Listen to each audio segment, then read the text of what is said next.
the biggest. Almost 100 pages. And here's what happens. So I tell my accountants from Washington and my lawyers, all these expensive people, I spend a fortune on this stuff. It's ridiculous. It's so complicated. The tax structure. By the way, my taxes, way down, you know, on policy. We put in a lower than anybody else by far, for the middle class and for business, incredible. Total simplification. You don't have to use H&R Block anymore. Great for business, great for the middle class, great for everybody. I mean, lower taxes. Lower taxes. We're the highest taxed nation in the world. So anyway, so I filed my papers, and these guys, the dishonest ones, the media, it was like a feeding frenzy. No, it was like a feeding for thousands. It was like a feeding frenzy in Washington in front of federal election, because they wanted to go, and they wanted to say, oh, wait a minute. Look how little this, oh, this is terrible. Except my company turns out to be much bigger, much stronger. It was a massive, that's why you don't hear anything about it. They would have, in fact, a friend of mine said when I announced I'm running, because I'm a private person, people don't know what I own, and they try and pretend like they do, but they don't. So a friend of mine, very smart, one of the big business people, he goes, Donald, you announced you're running. Now I know you're rich because you have to file. So what happens is I built a company that's phenomenal. I built some of the greatest assets in the world. I borrowed, think of it, I borrowed $1 million not so long ago. I borrowed $1 million, and now it's worth over $10 billion. Some of the great assets of the world, some of the great Doral in Miami, Turnberry in Scotland, office buildings all over the place. Okay. And very little debt, tremendous cash flow. One of the great companies. But here's the story, folks. Here's the story.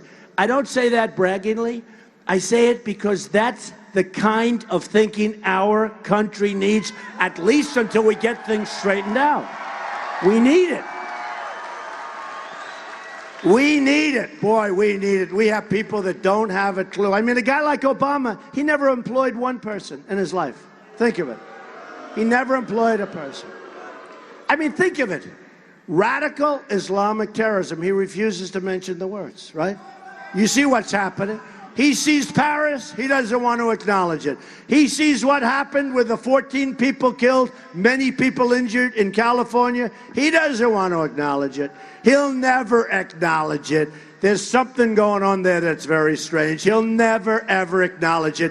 Why can't he say radical Islamic terrorism? Because unless you're going to talk about it, you're not going to solve the damn problem, folks. You're not going to solve it. So this started on June 16th when I came down the escalator with my wife. And I said, wow. I looked down at Trump Tower, and it looked like the Academy Awards. There was so much press. The place was packed with press. I've never seen anything like it. I mean, even here we have a lot. Look at all those cameras going. And by the way, they'll never show the crowd. They never showed the crowd. They never, you know, with Bernie, Hillary they can't talk about because her crowds are so small. I mean, she has 200 people. She has such small. But with Bernie, if he has a big crowd, they always double it. They say, oh, Bernie had 25,000. Let me tell you, he didn't have 25. They said it was 28,000 in New York. There were not 28,000. And they showed big things. With me, they never do it. I was in Alabama. We had 35,000 people or more. And they go, you don't even see it. They keep the cameras on me. And I go home and I say to my wife, did you see that crowd? No. It sounded big, but they never show it. The only thing I like about the phony protesters, and most of them are phony, most of them are just put there, but the only thing I like, as soon as somebody raises their hand, we usually with a very weak voice and they start shouting, the cameras follow them because you see that's a bad thing. And then everyone sees how big the crowds are. Look at this crowd today. I mean, on a Friday afternoon, okay?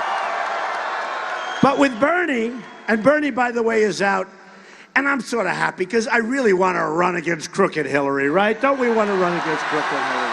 I say, wouldn't it be? You know, all the polls say that if it's Donald Trump against crooked Hillary Clinton, it will be, seriously, it will be the greatest turnout of voters in the history of the United States. I believe that.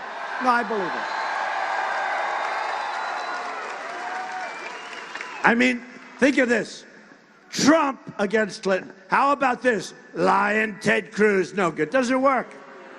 First of all, she would beat him so badly, he'd lose so many states where he has no chance.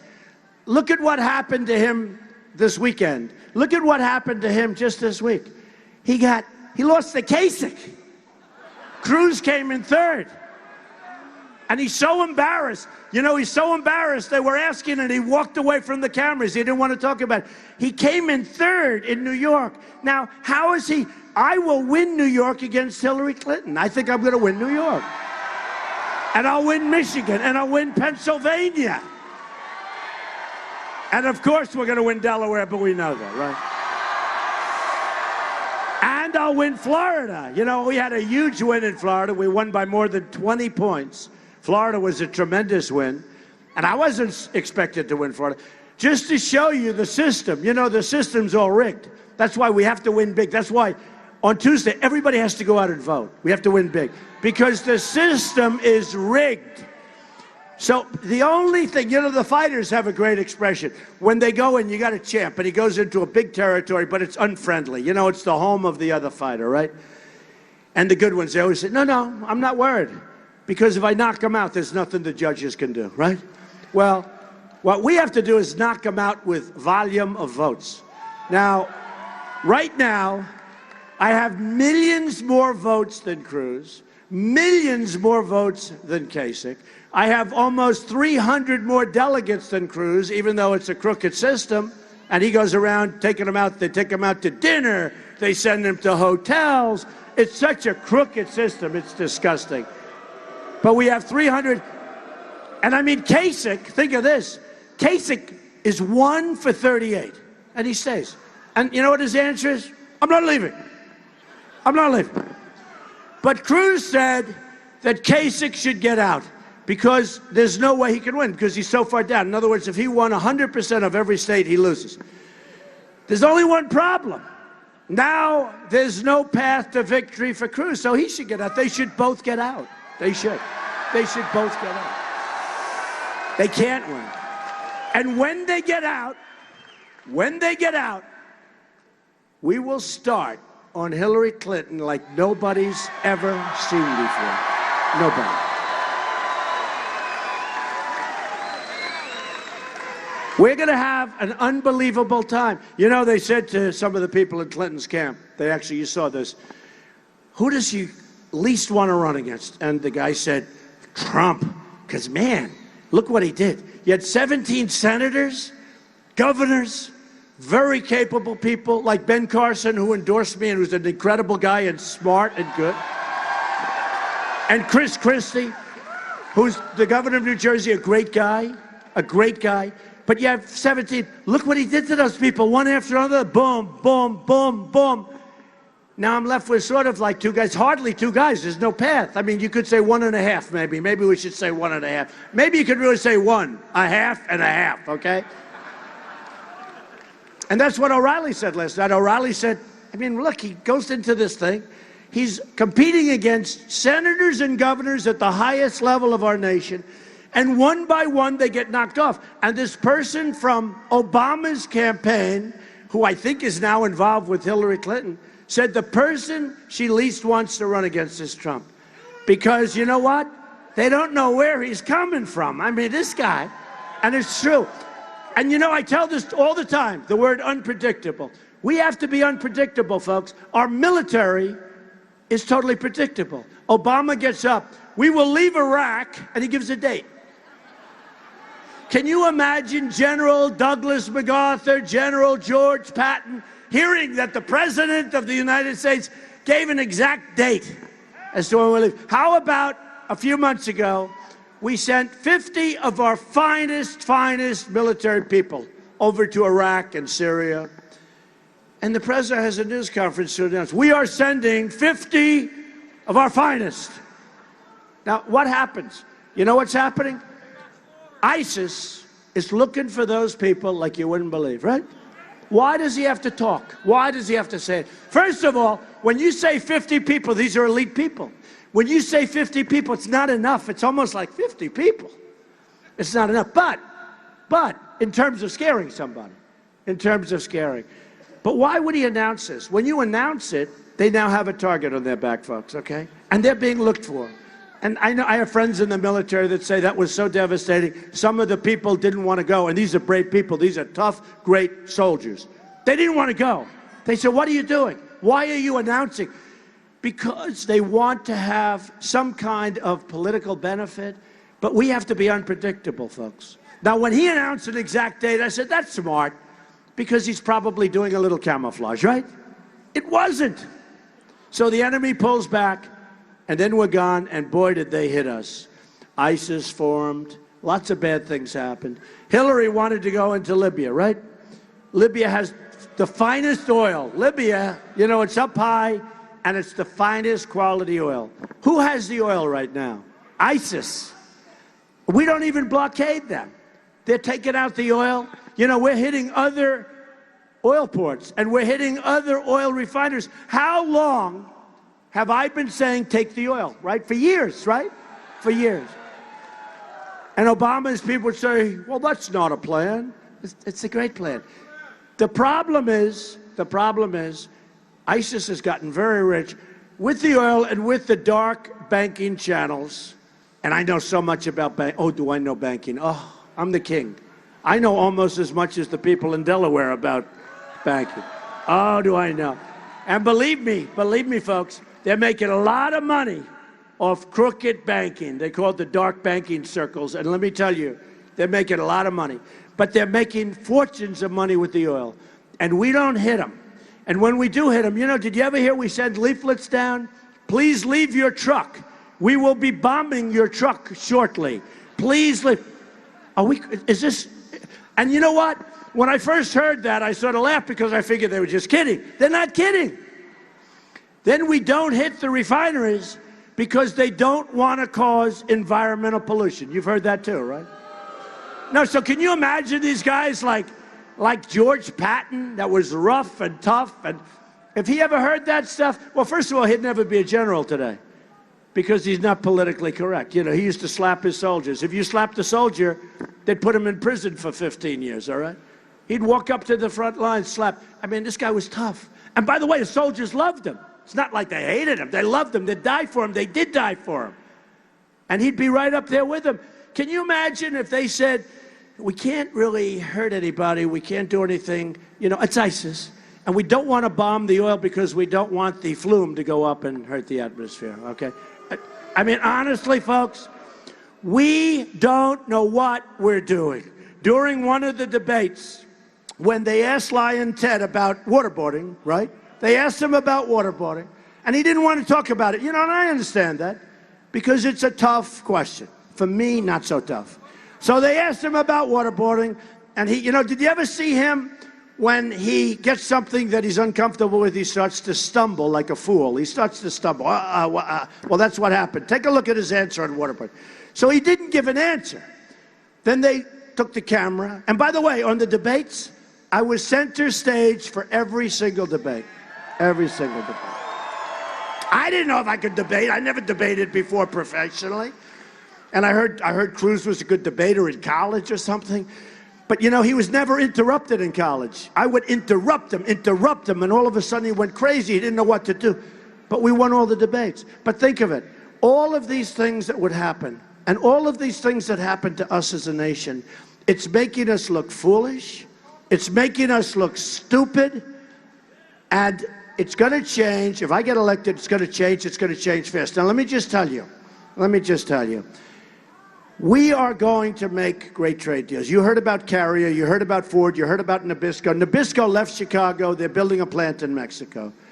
Carrier, making air conditioners. I'm never buying Carrier again. I buy a lot of them. Good air conditioners. Good company.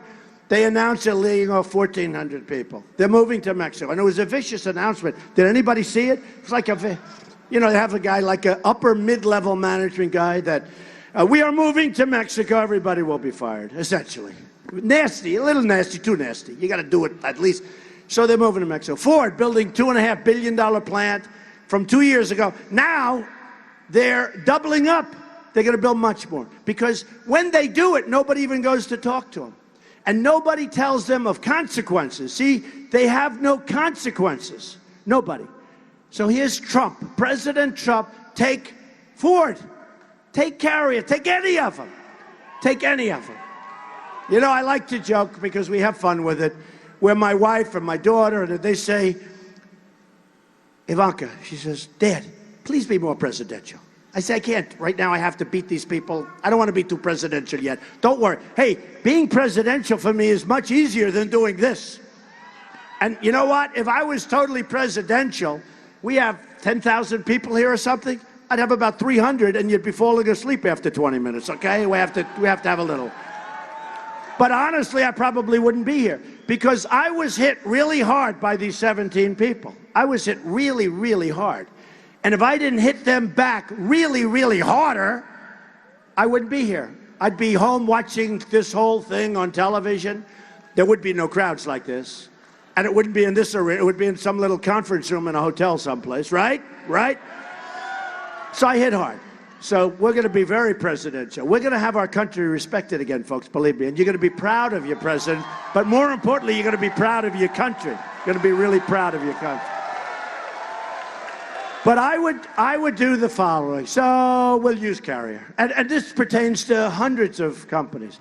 And I just want to do it myself. I told Melania, I said, you know, it's going to be tough for me because I want to make these calls myself. But the President of the United States should not be calling an air conditioning company, right? But it's so easy for me. It's so natural. I love doing it. I don't take vacations. Other people, they go away for weeks and weeks. I don't like taking vacations. I learned that from my father. My father was a hard worker. He worked hard. And he never took vacations. And I realized, if you love what you do, you don't take vacations. You're happy. He took one vacation, and he came back early. He was going nuts. He said, son, I was going crazy. I just had to get back. That's great. That means you love your life. You love what you're doing. I don't take vacations. So, you know, unlike Obama, where he takes planes, flies them to Hawaii. Think of it. He takes a Boeing 747, and he flies it to Hawaii to play golf, and then he talks about global warming, okay? Talks about global warming. Is that person okay? Is that person okay? Everything good? We love our people, right? We love our people. It's all right?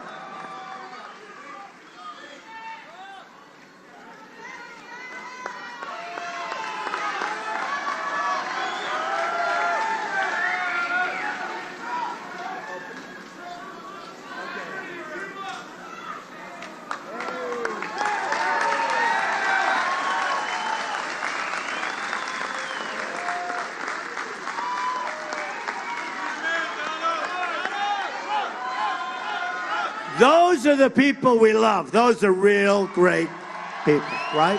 Right? Those are the people we love. So he flies the 747 to play golf. They're a long time, like 2 or 3 weeks. 2 or 3 weeks. I mean, he plays more golf than people that play professionally on the PGA Tour. This guy, the number of rounds. So and I like golf, but you know, you got to get down to business, folks. We got to get down to business. So here's what's going to happen. We're going to call up Carrier. We're going to tell Carrier, listen, you let go 1,400 people. Ford, Nabisco, it's all the same conversation. User recorder, same conversation.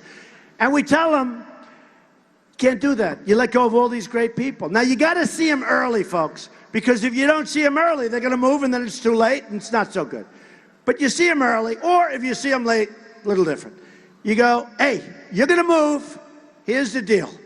The deal is you're going to pay a 35% tax on every air conditioning unit that you send across the now very strong border, right? Every time you make a unit, it's going to cost you a 35% tax. And here's what's going to happen. If it's Lion Ted Cruz, or if it's Kasich, or if it's Hillary, their lobbyists, their special interests, their donors are going to call them, say, you can't do that to Carrier or Nabisco. You can't do that. These people, they gave you millions of dollars in your campaign. You can't, and they'll say, okay, you're right about that. I can't do that. With me, forget it. I'm self-funding, folks. I'm not taking their money, okay? I'm self-funding. So here's the story. So they're going to try and have people call me. It's all going to work. I wouldn't even take their calls. It doesn't matter because I know what's right and wrong. We're losing our jobs. We're losing our base. We're losing our money. We're getting killed. We're getting killed. So here's what's going to happen. I'm going to wait, and within 24 hours, the head of carrier is going to call the president. Mr. President, we've decided to stay in the United States, okay? Or if they've already moved and they're building their plant, I'd say, enjoy your plant. But every single time a unit crosses our now very powerful and strong border, because our wall will be there and our agents will be there, you're paying a tax. And you know what's going to happen? One of two things. They're either coming back or we're going to make a hell of a lot of money in collecting taxes, folks, okay? One hell of a lot of money. And if you look, our government has been working on this problem for 5 years, stopping companies from leaving. They said, we'll give them incentives. We'll try and lower their taxes a little bit. We're the highest taxed nation in the world by far. They want to give little incentives. Oh, we're going to talk. Number one, they don't even bother talking to them. They just leave. They don't even talk to the government. But even if they did, there's only one thing you can do. And they've been looking at all sorts of formulas. There's only one thing you can do. I'm a free trader. But we have stupid people on our side negotiating. We don't have the right people, okay? I love free trade. It's great. But no good for us because it hasn't worked. Our country is being wiped out. So here's what you do. You just say, you're going to move. That's great. But when you make your product, whatever that product might be, when it comes in, you're going to pay a hell of a tax, okay? And that's the story. And nobody's going to move, folks. It's so simple. It's so simple. They are trying to devise highly sophisticated plans to keep people. Corporate inversion. They don't even know what the term means. Corporate inversion. You know, we have companies that have trillions of dollars cumulatively outside of our country. The Republicans and the Democrats agree. They want the money brought in.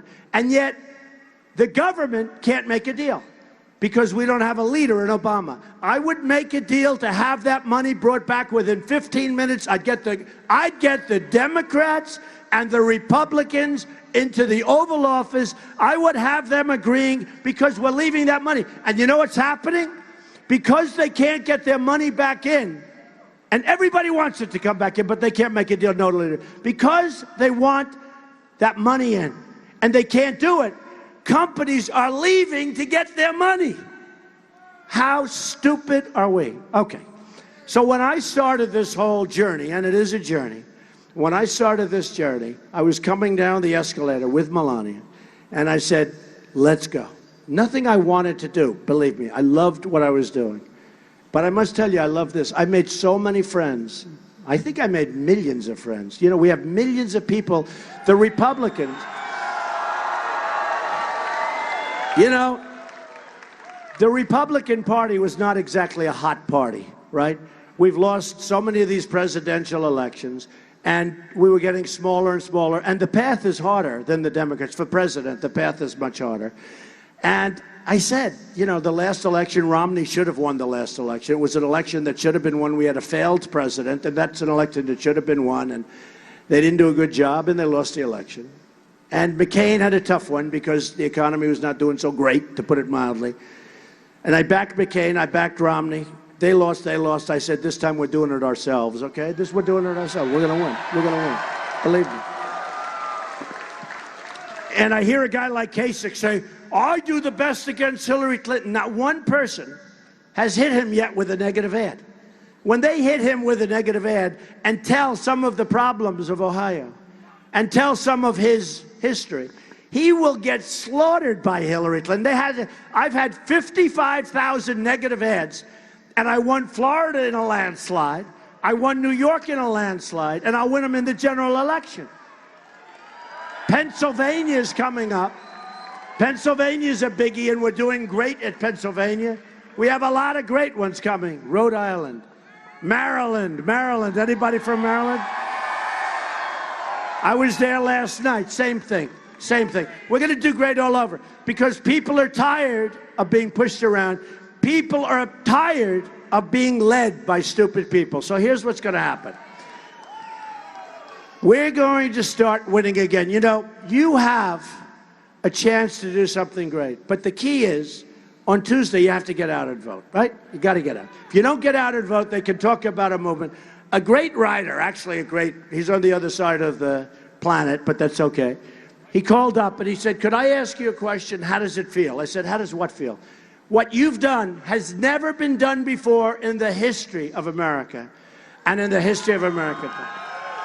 And I said to him, what have I done? And in all fairness, it's on the cover of Time magazine. I mean, what we're all doing. I'm a messenger. Folks, honestly, I'm a messenger. I'm not a bad messenger, but I'm a messenger. And what we are doing is incredible. It's never been done before. And this writer is the top guy, like the top of the list. And he said, how does it feel? I said, how does what feel? What you've done is never. I said, what do you mean? I haven't won. He said, no, you don't have to win. Even if you don't win, if you get out tomorrow, what you have done will be written about for decades and decades. I said, I disagree.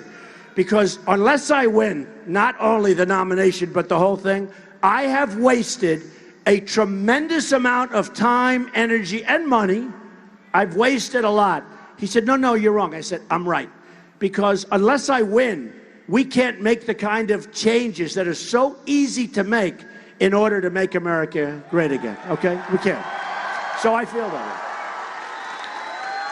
way. And I probably shouldn't be saying that because, you know, to be honest, if I didn't make it, I'd like them to write nice things, but I mean it. If I don't make it all the way, what good does it do? If I had my choice, I wish I never would have done it. I wish I wouldn't have wasted my time. But they say that, but they're wrong. We got to win. So you got to get out and you have to vote, all right? And you're going to remember this afternoon, and you're going to remember, more importantly, that vote. And you're going to say that was the greatest vote that you've ever cast, because we're going to start winning again. Remember this, we're going to rebuild our military. Our military is in shambles. The guys can tell you from Dover. We're going to rebuild our military, and we're going to make it so big, so strong, so powerful that nobody is going to mess with us, folks. Nobody. They're not going to even talk about it. They're not going to talk about it. And they talk about me with a fast trigger. I'm the one that didn't want to go into Iraq. I said, you go into Iraq, you're going to destabilize the Middle East. I've been right. I've been right on so many things. I wrote a book in the year 2000, 2 years before the World Trade Center came down, and I talked about Osama bin Laden. And some of the announcers, the pundits, they said, no way he talked about. I did. The America we deserve. I talked about Osama. We should have taken him out. And you would have probably had the World Trade Center standing instead of what happened, the greatest tragedy in the history of our country. Worse than Pearl Harbor because it was against civilians, right? So we're going to take our military, we're going to make it so strong, so good, and hopefully we'll never have to use it. But nobody's going to play with us. You look at what Russia's doing with nukes. You look at what Russia's doing with their bases. They're building bases all over the place. We're closing everything up. And this is a time, probably almost more than any time in the history of our country, where we need really strong, quick, powerful, brilliant military. And we don't have it, but we're going to have it soon. We're going to have it soon. And with the and remember this, with the military, we're going to take care of our veterans. Our veterans are great people, and they're not being treated properly. Our veterans are not being treated properly, and we're going to take care of our veterans, okay? And we're going to get rid of Common Core and bring education local.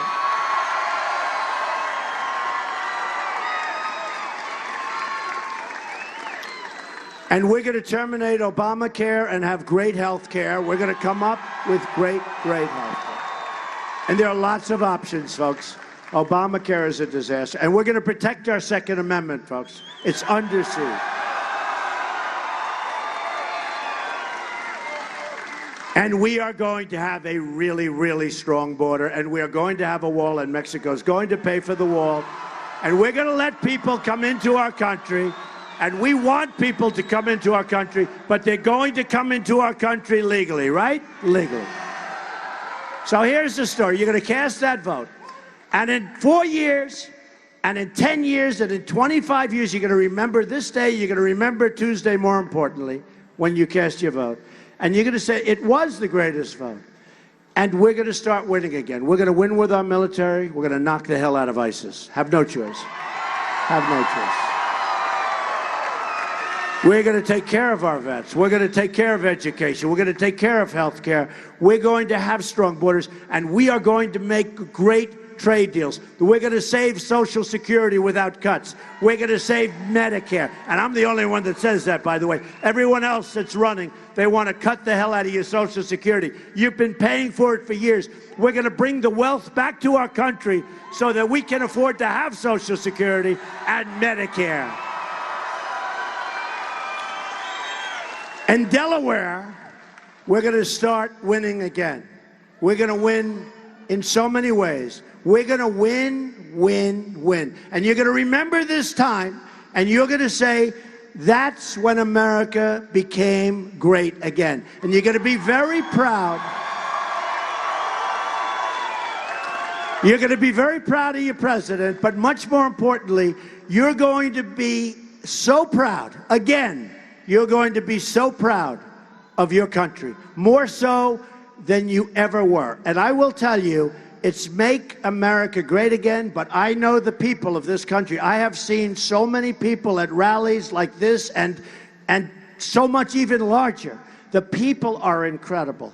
And you're going to say, Make America Great Again, but truth, I'm adding now, maybe greater than ever before. We have a chance to be greater than ever before. But if we have to go through 4 more years of Obama through Hillary, I don't know that our country can ever be brought back.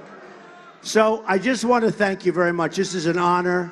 And go out and vote, and we will make America great again. Thank you. I love you all. Thank you very much. Thank you.